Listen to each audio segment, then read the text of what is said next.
Who is this Chappell Roan? And could she heal something in you the way she's healing something in me and millions of others? Chappell Roan is blowing up in the pop music world. Last night, she was on The Tonight Show with Jimmy Fallon, dressed as this incredible swan. I mean, look at this outfit. She beat out Taylor Swift and Billie Eilish by hitting #1 on iTunes last week. Her Spotify numbers skyrocketed from 2 million to 11 million monthly users in just 3 months. If you don't know who Chappell Roan is right now, then you will very soon. She's got the Cowboys, Jimmy Fallon, her grandparents, and all the Pink Pony girls learning her hot to go dance. This one guy says in the comments, as a straight white blue collar male with a wife, I'm a Pink Pony girl and her show effing rocked. I was there. This person says, I've been out since 2002 and 22 years later, this song has healed something in me. Thank you. This says, this is the best music I've heard in ages and I'm almost 70 years old. Incredible. So just a few years ago, here she is with just her voice and a keyboard. And here's her crowd last week. If you want your mood to just be a little bit better today, then go watch massive crowds dance in unison to the lesbian anthem, Hot to Go. Maybe this is the joy the world needs right now. Oh my God, it's fantastic! It's sparkling! Did I just find my new favorite album, bro? Oh my God, this is insane. Never. Look at this massive crowd she brought to the Governor's Ball in New York City last week as she donned her Lady Liberty costume. Her very first performance at a music festival ever was just Coachella this year, a few months ago. So why am I and so many others obsessed with Chappell right now? Where did she come from? Her career is blowing up right now, but what is her story? Who is she really? And why are all these people crying when they do reaction videos to her joyful pop music? Okay. I would love to tell you, and it does relate to mental health, I promise, because this is a mental health channel. She labels herself as your favorite artist's favorite artist. My name is Chappell Roan. I'm your favorite artist's favorite artist. I'm your dream girl's dream girl. And I'm gonna serve. And she's not wrong. Elton John adores her. So brilliantly. I rang you the other night and said, listen, I'm not stalking you, but I'm as excited about your album single as you are. It's wonderful to see true talent big. She says, I'm your dream girl's dream girl. And true, Renee Rapp has her on repeat. Ooh, hot to go, Chappell Roan. I'm really in that phase right now.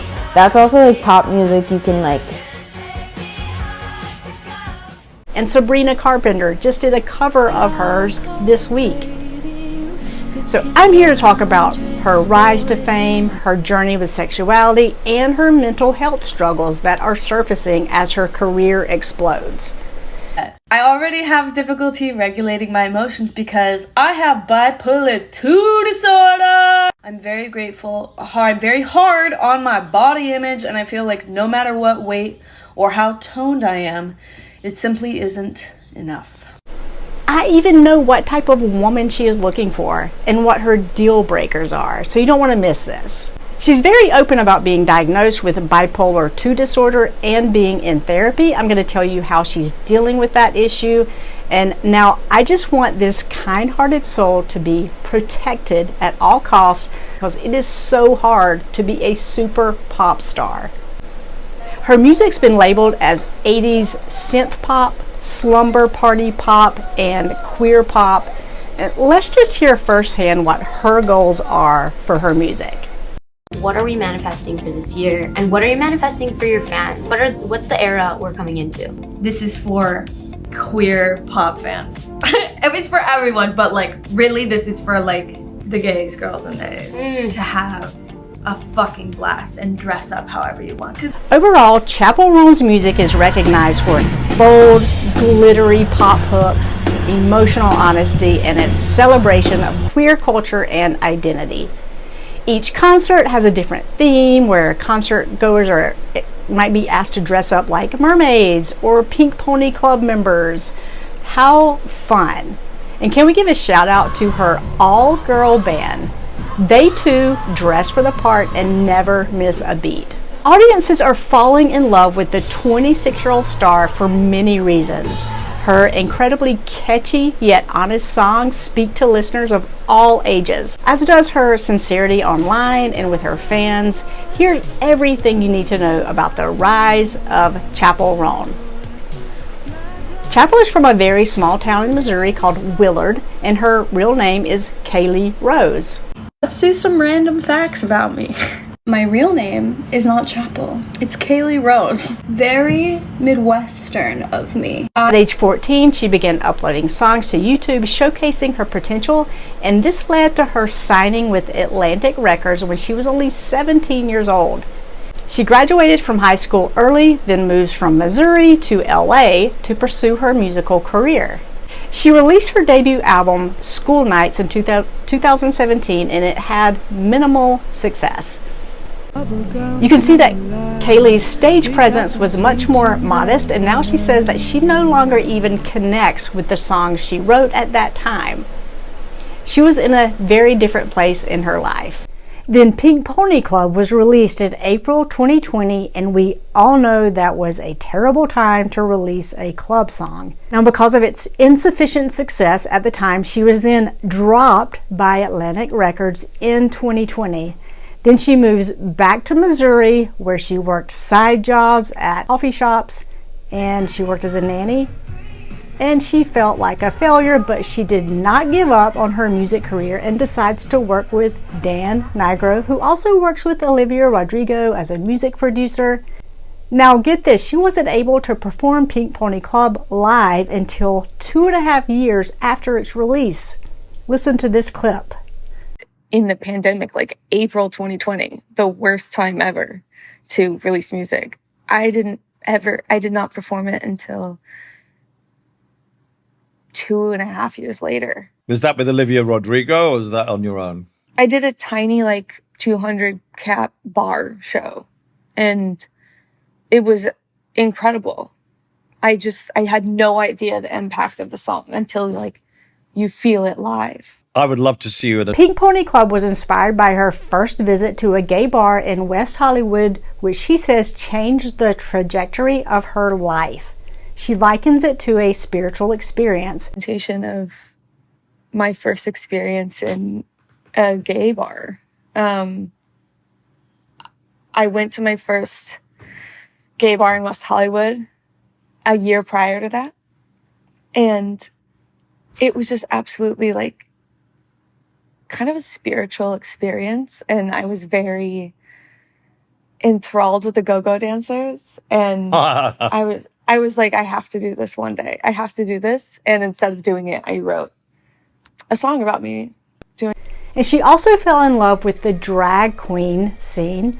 On her tour, she finds local drag queens to be openers at her show. In September 2023, just 9 months ago, she releases The Rise and Fall of a Midwest Princess. So although it might seem like she has sudden success, it has taken her 10 years of uphill struggle to find her voice in music, and her success is well deserved. Now let's talk about her mental health. She was diagnosed with bipolar 2 disorder around 2020, which she has treated by attending outpatient treatment programs and getting therapy.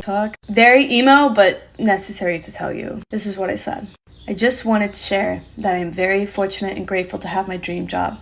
This job is very difficult for me to process and maintain a healthy life and mindset. I already have difficulty regulating my emotions because I have bipolar 2 disorder. I'm very grateful. I'm very hard on my body image, and I feel like no matter what weight or how toned I am, it simply isn't enough. I'm working through it at the best I can, and I'm grateful I have the means to afford therapy and occasional little time off. Everything is very exciting right now, and I'm realizing that success actually makes me quite uncomfortable and self-conscious, and I'm not sure why yet. This career is fucking hard. I'll be fine per usual, but thank you everyone for the continued support for our project. In this Instagram post, she writes, "Many of you don't know this, but I was actually in outpatient therapy for hypomanic suicidal ideation during the entire campaign for this song and video and somehow still pulled it off." She says she's grateful that she's able to get therapy and get treatment for her bipolar disorder. She states that she was in therapy 4 days a week and says it has been hard to promote her music and be active on social media. She says, "I don't talk about this much, but it affects me daily and is a pretty big part of my music." I'm in a healthy spot, just wanted to share, and I think it's important to talk about mental health. And on her Instagram page, she puts a photo of herself as a toddler and writes, "I officially graduated intensive outpatient therapy. Yay, bipolar girlies." I know when somebody is doing inner child work because they are connecting with photos of when they were children and honoring their younger selves, which is what she is doing here. I just think it's awesome that she's speaking openly about getting mental health treatment, being on medication for bipolar, and we can see that something is working well for her. However, she is making it clear that she has some bad days. She's made an announcement on stage a few weeks ago that she's having some struggles with her sudden fame. To be honest with the crowd, and I just feel like I just feel a little off today because I think that my career's just kind of gone really fast and it's really hard to keep up, and so I just being honest that I'm just having a hard time today. I cannot imagine how it must feel to suddenly be famous and the pressure that comes along with that.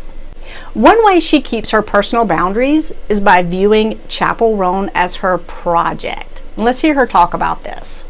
Yeah, so like Chappell Roan is like this is gonna, I don't mean to sound like reductive, but it's like an art project for me.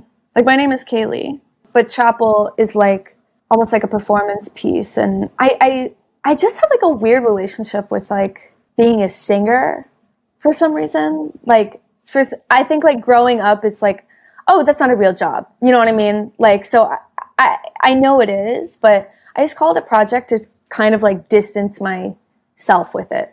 Like I feel like weird, like thinking that I have like fans or something. But if I think of it in a way of like, oh, they're fans of my project, Chappell Roan, then I don't feel as like connected to it. So we see that on stage, she has a persona which is vibrant and theatrical. She considers herself a drag queen. She has elaborate costumes which she designs herself, often buying her costumes from thrift stores. And on stage, she has confidence and this playfulness. Now, off stage, she is Kayleigh. And Kayleigh is very grounded, introspective, and more reserved. Here she says in this interview, "I am very introverted. I love being alone. I love playing video games by myself." She often shows up for interviews with no makeup and the hat, always just being kind to everyone, which I love about her. And she also hates one-night stands and loves her family and her friends. I wish I could like have flings and hook up with girls, and it would just be a fun thing, but it's like so not for me, and I wish it was. She has also come out as a lesbian just in the past year, saying that she no longer dates men. However, like many feminine lesbians, she often feels not gay enough. I mean, that's what you do in the Midwest. It's like, it's very much, oh, you know, Kayleigh's dating a girl, but it's really just like her friend. Or like you just kind of ignore it. You don't really ask any questions. Now, her New Year's resolution for 2023 was to stay celibate and learn how to love herself first, which is pretty amazing for somebody who was 25 at the time last year. And during that time, she was also figuring out her sexuality. And let's hear her talk about that. I think the celibacy thing has to do with like more so happiness than finding out my sexuality, because at the end of the day, like sexuality is fine, but like happiness what are you going to do with sexuality if you're not happy? This is very Dalai Lama of you. I think the Dalai Lama once said. And like many people who struggle with their sexual orientation, she's trying to unlearn many of the homophobic messages that she picked up from her conservative culture and figure out her own identity. She says she learned growing up that being gay was bad, and it wasn't until she went to a gay bar in West Hollywood and had the time of her life that she realized what she had learned was wrong. Moved to LA. I went to a gay bar and fell in love with the go-go dancers there and decided I need to write a song about it because it was so awesome. It's called Pink Pony Club.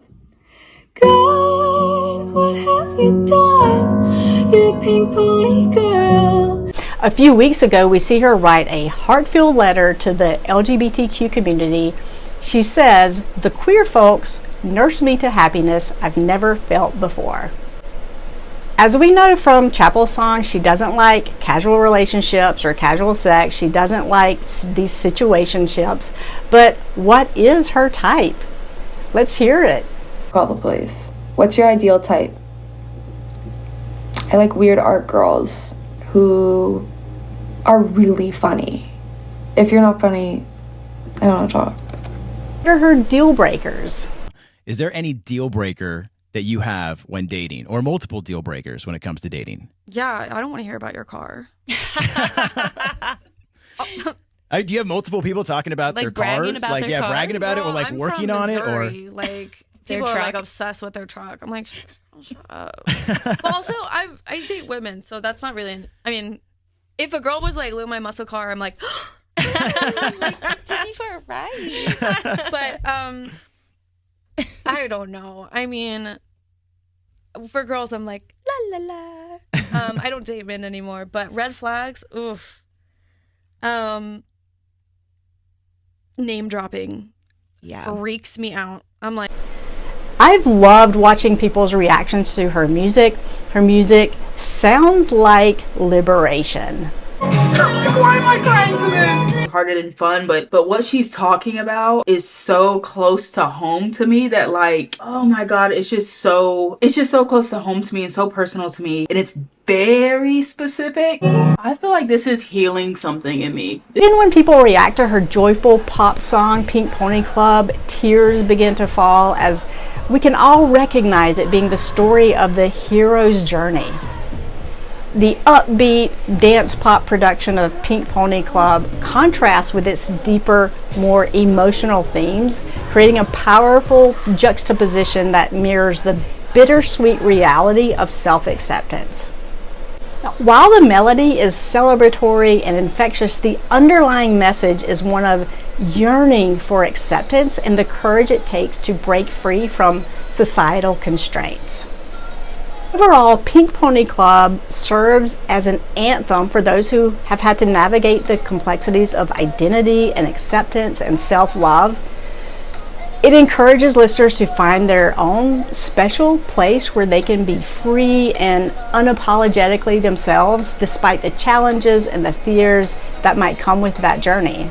Thank you, Chappell, for not giving up and showing up for all of us, even though this is hard for you. Thank you for doing your own work of healing so that you can heal us. I would love to hear if you've been to a show or met Chappell Roan and how she's healed your heart in any way. What's your favorite song? What does it mean to you? Thanks so much for listening. Please subscribe, leave a comment, and I will see you next time.